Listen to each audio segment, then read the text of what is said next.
Thales, my next question is, what's the one piece of great advice that you've ever received?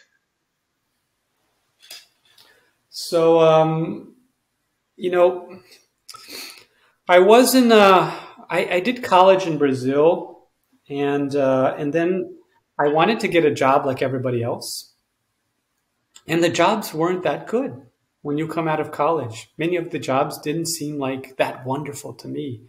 Wonderful businesses, but when you would ask them, what am I supposed to do? They would say a bunch of things that weren't that valuable.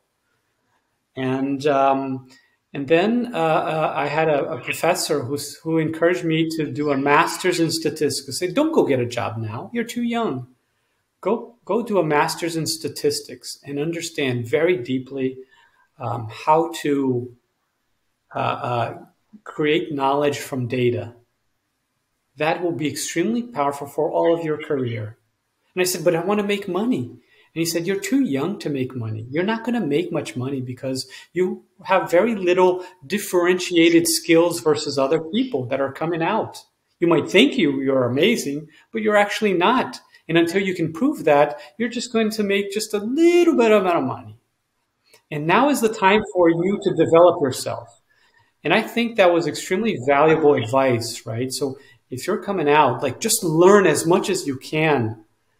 And then later on in life, when you've learned so much, you can extract in the form of, getting a job and working or building a business, something like that. So early on, I'd say like the big advice was to learn as much as I could and leave the process of value capturing that we've been talking about for later on. Try to not want to capture a lot of value, when you're 20, 21, 22, because there's so much complexity in the world, so much that you need to invest time in kind of creating knowledge. And later on in life, you can kind of start extracting value. And for the most successful people in the world that I've talked to, the most success when measured by a certain amount of wealth, they keep telling me, so Thales, like, I'm 60 or I'm 70 or I'm 80 or I'm 55 or I'm 40, like 80 to 90% of my wealth I captured in the last 10 years of my life.